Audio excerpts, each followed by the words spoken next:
Hello, it's been a while since I made a video, and I was thinking today actually I have a lot to talk about. I'm often asked, why do you make videos that tell everybody about yourself? And I'm like, because I don't want anybody to feel alone. So anyway, long story short, I wanted to tell you about some things I've learnt. So, as you know, I moved continents, moved countries, thinking, yeah, I'll have a new start. I will be a new person. My flat will be spotless. I'll be in control. I'll be organized. It'll be amazing. Nikki is always going to be Nikki. I struggled with a lot of the things I've always struggled with. I don't know why I thought suddenly I wouldn't. And I went to get some coaching.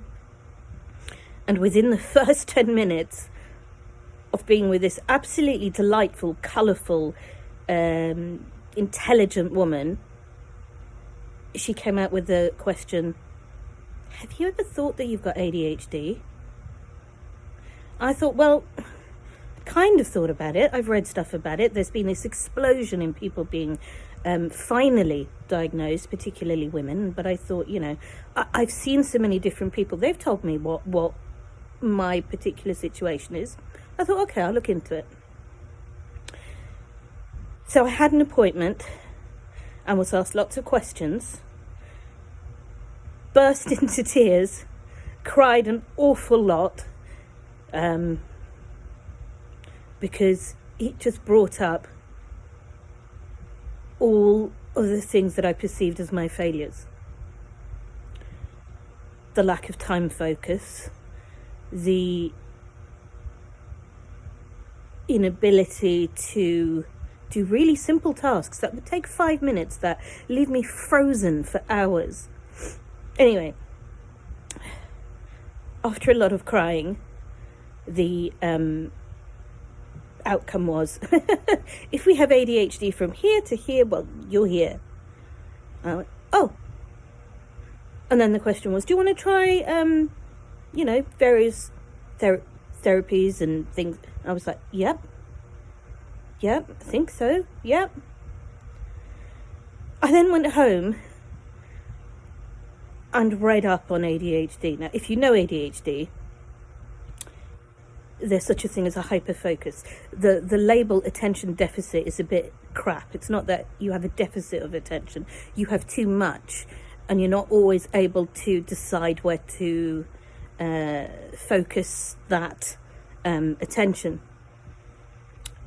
So yeah, ADHD became my new hyperfocus. And the things I learned answered so much. I've always been told, you're such a drama queen. Why can't you just moderate what you say and what you feel? And actually, it's hard for me. My emotions, when I am high, I was saying this to a friend of mine, when I am high in my emotions, I'm on Mount Everest. The ecstasy of friendship and love and joy is incredible. But then the opposite is true as well. The lows are, the Mariana Trench doesn't reach it. Then I learned about something called rejection sensitivity dysphoria. Someone doesn't speak to you for a day. Oh, well, that's me. I've done something wrong. They've figured out what a fraud I am and what a failure I am, and how actually nothing I have to say has any meaning. And it's all down to me. It's all my failures. Rejection sensitivity dysphoria. And I read about this and went, oh my word. They could have taken out the word the person suffering from it and put in the word Nikki. Yeah. In part, I was elated. Yes, there are elements of my OCD in there. But all the times I've been told, oh, you're just anxious, it's depression, it's this, it's that, you can fix it. To finally be told, no, No, honey, you can't just fix it. You can work with it, you can make it better, you can manage it, but you can't make it go away. It was partly a relief, because suddenly it was like, okay, I can get help. I can get people to understand that I'm not malicious. I'm not a drama queen. I'm not just trying to get attention. I can't help it. And on the other side, I thought, I have tried for so many years to fix me, to correct me. And what I was trying to fix is an inherent part of my physiology, my brain chemistry. This is how I am. And that was tough. And I looked back at little Nikki at school, always being told, why are you making so much mess? You're in everything. Leave things alone. I was curious. The impulse regulation, that just wasn't there. Why can't you control yourself like other people can? Why do you always make mess? Why do you start something and then not finish it? And the one that gets me now is always there. But you have so much potential. Always feeling like a failure because I hadn't lived up to what people expected. But never having the tools to help me to reach that potential. There's feelings of failure and inadequacy.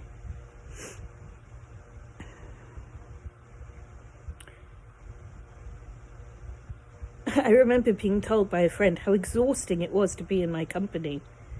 So I would try to dampen myself down. I would try to bite my tongue when I was interrupting. I would, all those things that were seen as negative. Let me talk.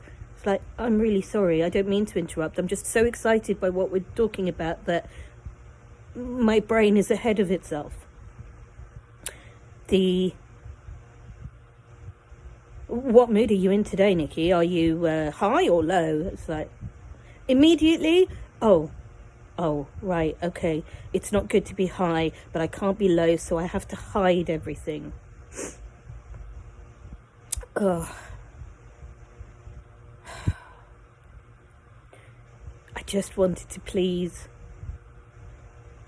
I did everything I could to try to please. And just used to get so tired. I'd come home from school because I'd be center of attention and talking and making jokes and laughing and then I'd come home and completely deplete because I'd given everything.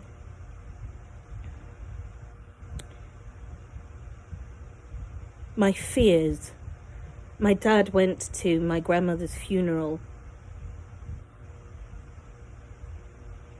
And I remember thinking, I didn't tell him I love you before he left, and thinking he's not going to come back and it'll be my fault. And if only I'd been better, if only my room had been tidy, if only I'd done my homework, if only I hadn't complained about being bored all the time.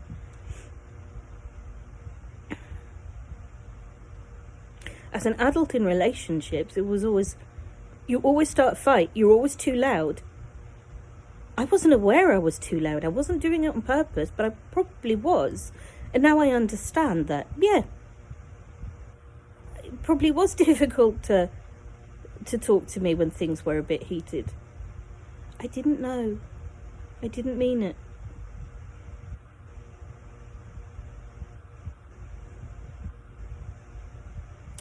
Some of the agonies over the years.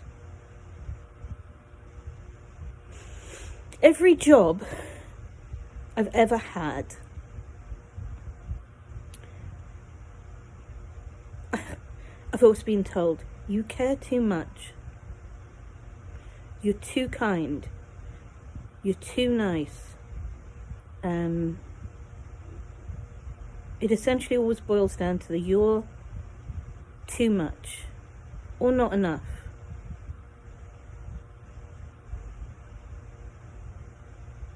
Or you're different. And it's always my difference that people have found difficult to deal with. And I cannot tell you what a relief it is to say to people now, I'm really sorry. I'm not sorry. I'm sorry for me in a way, because I have to deal with it. But you know what? It is what it is. I can say to people, I'm neurodivergent. When I'm too much, I don't mean to be. When I interrupt you, I don't mean to. When I'm fizzing and buzzing and excited, I'm not doing it to show off. God, the amount of times in my life I've been told I'm a show-off.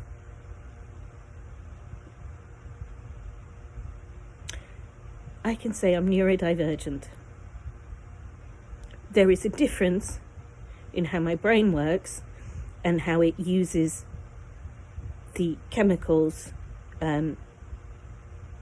that allow you to self-regulate. It is not a choice. I am not choosing to be annoying or too bubbly or too loud or too vocal or to speak too fast. I don't choose to have a messy desk. I don't choose to always lose things and not know where my phone is or my keys are, or I don't choose to lose track of time. If I do something that you perceive as being wrong or difficult, A, tell me. B, in the same way that a teacher would take into account a child's special needs, please take into account my needs. You know, it's been wonderful. I've told a lot of family about it, and I've sent them lots of articles to read, and they've gone, oh, I understand now why you were such hard work. And again, there's a mix of emotions. There's that, oh, I was hard work. I'm sorry. I'll go away. I'll remove myself. I'm sorry. There's that, the initial reaction. God, I'm getting louder. I can hear it. There's that. And then there's that, I'm so thankful that you understand. And that maybe next time you get angry at me or cross or fed up, you'll take a step back and think, why?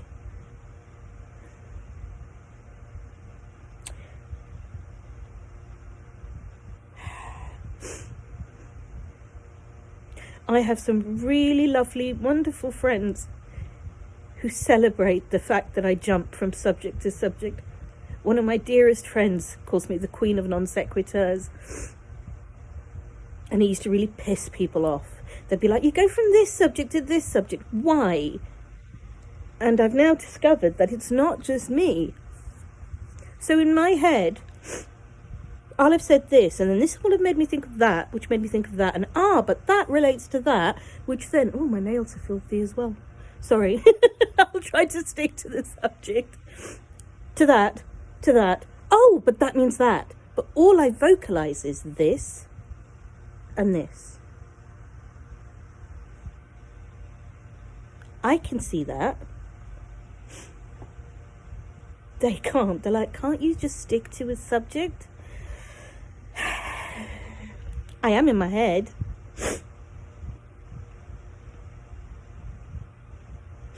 So I have friends who celebrate that. Nikki, I never know what you're going to say next. I know that you love me hugely. And I know that you care about me hugely without it feeling like that's too much or a pressure. It's allowed me to put into place things like I've got some Bluetooth trackers, so I can now find my phone, my keys, my wallet, my bag, without thinking I had it 2 seconds ago. I have a time tracker that I put on for a certain amount of time so that I'm aware of time passing, that I'm not just sat in a daze going, oh, this is really interesting, and then going, oh, I should have been here, or I should have been doing that. I bought lots of books about ADHD and read. And this means this and this means that, and it's a bizarre mixture of, is there anything that is me? Is there anything that is just me, or is it all ADHD?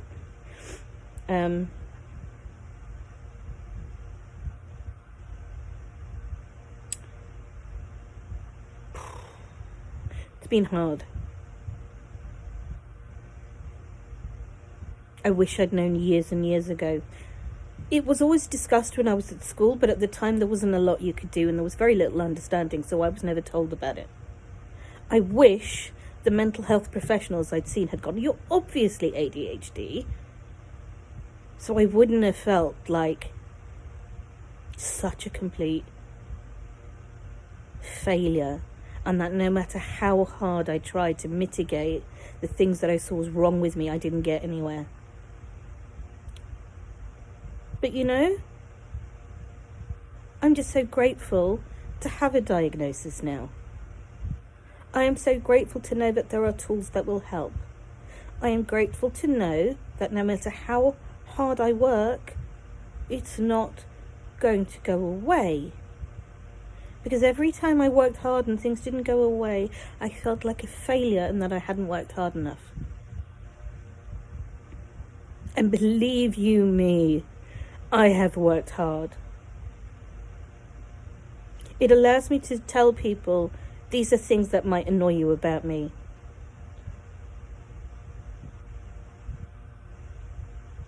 I mean, I've always been ridiculously open and overshared. Yeah, ADHD. But you know what? I've always said, if I can share from my experiences and make other people feel less alone, then it's all worth it.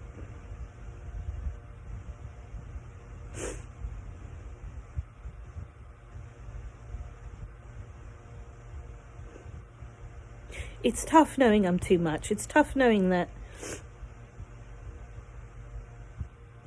people see me as something that I don't see myself as. I was out a few weeks ago with some people I know, and one person said, oh, I have to drink to become Nikki. More like Nikki. I have to drink. I was like, I'm sorry, what's that? Oh, you know, bubbly, over the top, silly, never shuts up, talks, able to, you know, be the life and soul. I don't think they had any idea how much that hurt me. In order to be like Nikki, you have to be pissed out your face. That means that I'm like a drunk, drooling, oversharing, talking idiot. Thanks. Then I had somebody else tell me, oh, you know what? Don't take it personally. And besides, there's other people that I know who have much worse things than you do. I mean, there are people with bipolar. I'm like, I'm sorry. So A, I'm bad, and B, other people are worse because of their conditions that they have absolutely no choice in having. What is this, some competition? In my eyes, we are all struggling with things, and there is no saying, oh, mine's more than yours or less than yours or whatever.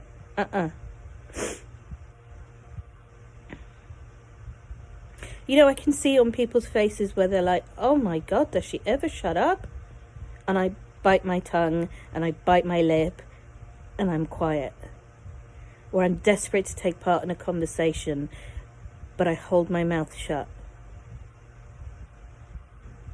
where the teasing about, oh, the state of your desk, and I'm like, yeah, if you knew the shame I feel at not being able to just deal with it.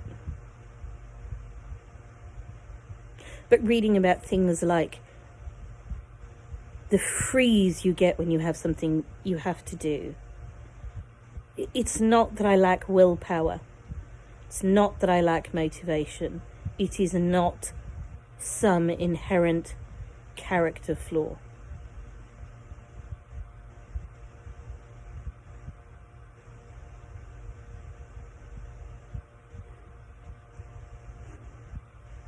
So to all those people to whom I'm too much, okay, no worries.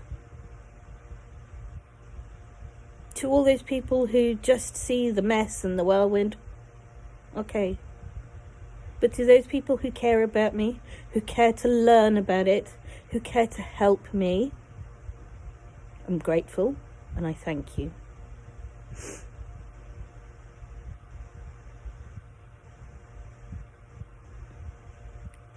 It's been quite a journey. And now I have to hug Nikki and teach her not to judge herself quite so harshly, not to see herself as quite such a failure.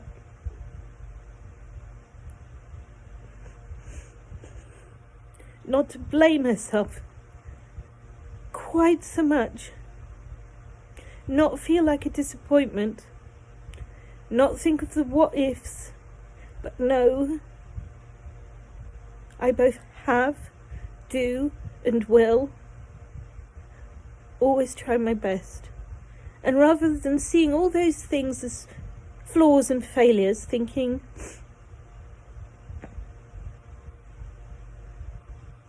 how can I celebrate what makes me, me?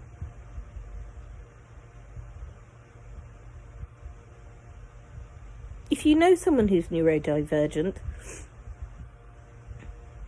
read up on it. Because your understanding will allow your relationship with that person to flourish. And I cannot tell you how much it's going to mean to that person. Thank you. That was a very long video. Rant.